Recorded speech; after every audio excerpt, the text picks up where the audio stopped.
नमस्कार दोस्तों। जैसा कि हम लोग ने पिछली क्लास में पढ़ा था चार्टर एक्ट 1833 के बारे में, अब हम लोग आगे पढ़ते हैं चार्टर एक्ट 1853 के बारे में। ये जो एक्ट है वो अंतिम एक्ट है किसका? कंपनी रूल का।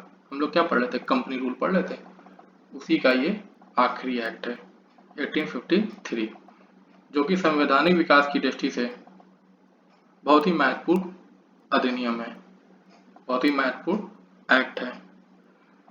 इस अधिनियम की विशेषता क्या है वो जानते हैं। तो विशेषता में सबसे पहला पॉइंट है, नोट करिएगा, ये सब नोट भी कर लीजिएगा जो मैं बताऊंगा, हिंदी वालों।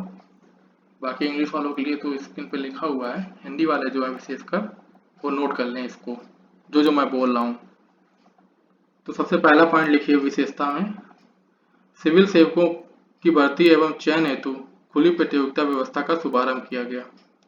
इस एक्ट के द्वारा सिविल सेवकों की भर्ती एवं चयन हेतु खुली प्रतियोगिता व्यवस्था का शुभारंभ किया गया था इसी एक्ट के द्वारा, ठीक है। और इसमें सभी भारतीय नागरिकों के लिए खोल दिया गया था, इसी सभी भारतीय नागरिकों के लिए खोल दिया गया था।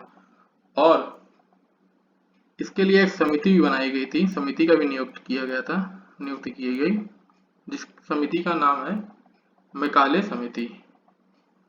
इस समिति को किस उद्देश्य से नियुक्त किया गया? भारतीय सिविल सेवा के संबंध में इस समिति को नियुक्त किया गया, मैकाले समिति नाम है, ठीक है। अब दूसरा पॉइंट क्या है? It separate for the first time the legislative and executive function of the governor general council. मतलब कि इसमें, इस एक्ट में पहली बार गवर्नर जनरल की परिषद के विधायिक एवं प्रशासनिक कार्यों को अलग कर दिया।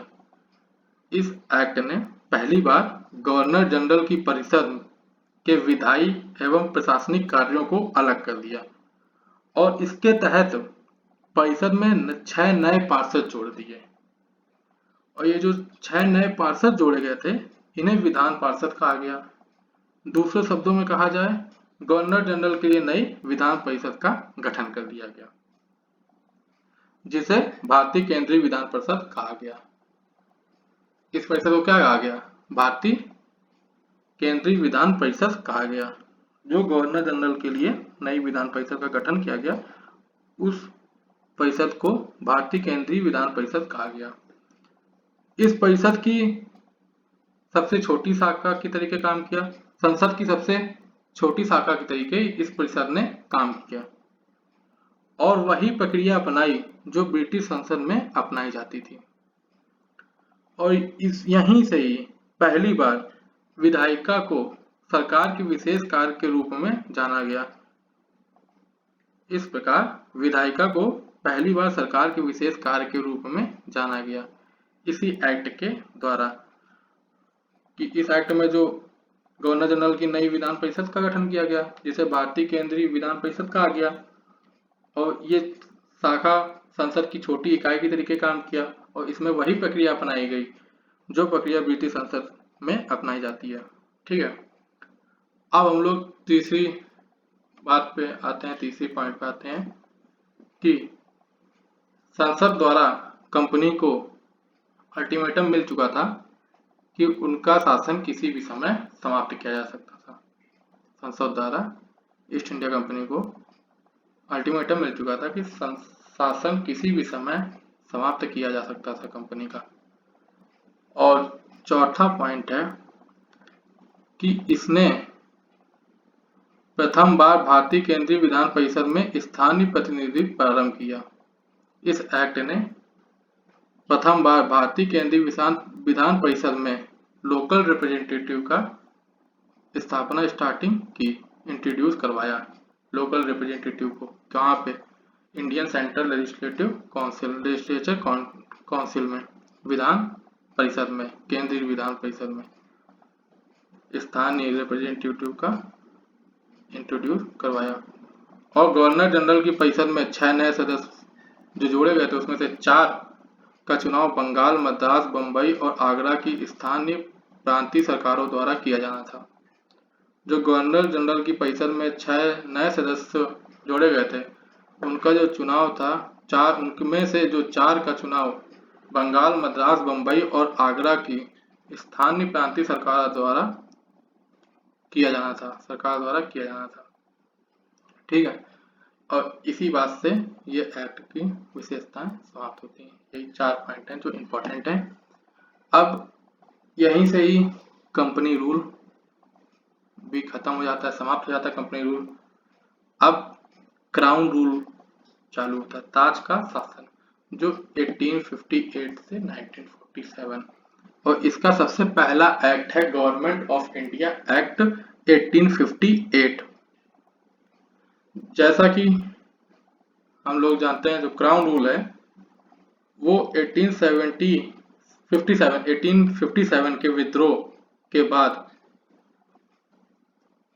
लागू हुआ, और इसी विद्रोह के बाद ही ये government of India act of 1858 बनाया गया, इसका निर्माण हुआ, इस कानून का निर्माण हुआ, और ये पहला कानून है क्राउन रूल के लगने के बाद, क्राउन रूल का। इस कानून के अंतर्गत ईस्ट इंडिया कंपनी को समाप्त कर दिया गया और गवर्नरों, क्षेत्रों और राजस्व संबंधी शक्तियां ब्रिटिश राजशाही को ट्रांसफर कर दी गई। इस एक्ट के तहत ईस्ट इंडिया कंपनी को समाप्त कर दिया गया और गवर्नरों, क्षेत्रों और राजस्व संबंधी शक्तियां जो थी वो ब्रिटिश राजशाही को ट्रांसफर कर दी गई। और इस एक्ट को दूसरे नाम से भी जाना जाता है।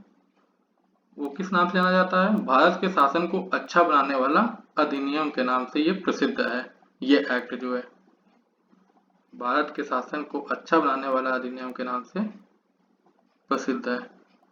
और भारत का स्वतंत्रता संग्राम और सिपाही विद्रोह, प्रथम स्वतंत्रता संग्राम था, सिपाही विद्रोह था, जिसके बाद 1858 से ताज शासन का शासन चालू होता है। और सबसे पहला एक्ट जो इन्होंने बनाया वो 1858 गवर्नमेंट इंडिया एक्ट था। अब इसकी विशेषताएं जान लेते हैं हम लोग। इसकी विशेषता में सबसे पहला पॉइंट लिखिएगा, इसके तहत भारत का शासन सीधे महारानी विक्टोरिया के अधीन चला गया। ठीक है, और गवर्नर जनरल का पद नाम बदलकर भारत का वायसराय कर दिया गया। अब जो गवर्नर जनरल का नाम था उसको बदलकर, पद का नाम जो था अब उसको बदलकर भारत का वायसराय कर दिया गया। और वह वायसराय जो था वो ब्रिटिश ताज का डायरेक्ट रिप्रेजेंटेटिव बन गया, प्रत्यक्ष प्रतिनिधि बन गया। भारत में ब्रिटिश ताज का प्रत्यक्ष प्रतिनिधि बन गया। कौन बन गया? वायसराय बन गया। और भारत के प्रथम वायसराय कौन थे? लॉर्ड कैनिंग थे। भारत के प्रथम वायसराय लॉर्ड कैनिंग थे। अब दूसरा पॉइंट इसमें क्या है? इस अधिनियम ने नियंत्रण बोर्ड और निदेशक कोड को समाप्त कर दिया और भारत में द्वैध शासन प्रणाली की समाप्ति भी कर दी। ये नियंत्रण बोर्ड और निदेशक कोड क्या है? ये पिट्स इंडिया एक्ट 1784 में बताया था मैंने कि नियंत्रण बोर्ड जो था वो राजनीतिक मामलों में अनुमति प्रदान करता था या देखता था, और निदेशक कोड जो था वो व्यापारिक मामलों में अनुमति देता था। ठीक है, तो इसी अधिनियम के तहत द्वैध शासन की प्रणाली समाप्त कर दी गई भारत से। ठीक है, अब तीसरा पॉइंट जो है वो ये है कि एक नए पद की स्थापना हुई, सर्जन किया गया। वो पद था राज सचिव का, भारत के राज सचिव का। ठीक है, नया पद था ये भारत के राज सचिव का, जिसके अंतर्गत भारतीय प्रशासन पर संपूर्ण नियंत्रण की शक्ति निहित थी। जिसके अंतर्गत भारतीय प्रशासन पर संपूर्ण नियंत्रण की शक्ति निहित थी। भारत के राज सचिव के अंतर्गत ही भारतीय प्रशासन की संपूर्ण नियंत्रण की शक्ति निहित थी।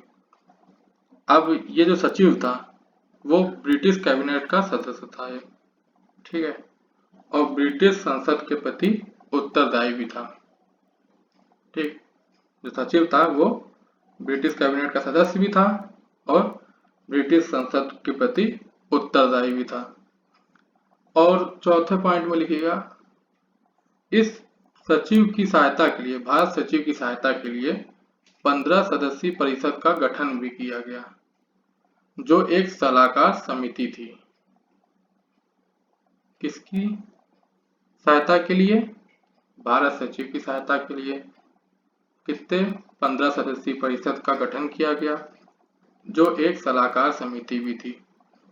और इसका अध्यक्ष परिषद का कौन था? भारत सचिव को ही बनाया गया, ठीक है, इसका अध्यक्ष। और इस कानून के तहत, पांचवें पॉइंट में, इस कानून के तहत भारत सचिव की परिषद का गठन किया गया और ये एक कोऑपरेटिव बॉडी थी, ठीक है, जिसे भारत और इंग्लैंड में मुकदमा करने का अधिकार भी प्राप्त था। इस पर भी मुकदमा किया जा सकता था और ये भारत और इंग्लैंड में मुकदमा करने का अधिकार भी प्राप्त था और इस पर भी मुकदमा किया जा सकता था। अब एक इम्पॉर्टेंट बात यह है कि 1858 एक्ट जो था उसका प्रमुख उद्देश्य यह था कि प्रशासनिक मशीनरी में सुधार किया जाए, जिसके माध्यम से इंग्लैंड में भारतीय सरकार का नियंत्रण अच्छे से हो सके, ठीक है, भारतीय सरकार का नियंत्रण जो था वो अच्छे से किया जा सके। और भारत में प्रचलित शासन प्रणाली में कोई विशेष परिवर्तन नहीं किया गया इस एक्ट के द्वारा। भारत में प्रचलित शासन प्रणाली में कोई विशेष परिवर्तन नहीं किया गया। केवल इस कानून का प्रमुख उद्देश्य यही था कि प्रशासनिक मशीनरी में सुधार किया जा सके, जिसके माध्यम से इंग्लैंड में भारतीय सरकार का नियंत्रण अच्छे से हो सके, और कोई परिवर्तन नहीं किया गया। ये लास्ट पॉइंट था 1858 के गवर्नमेंट इंडिया एक्ट का।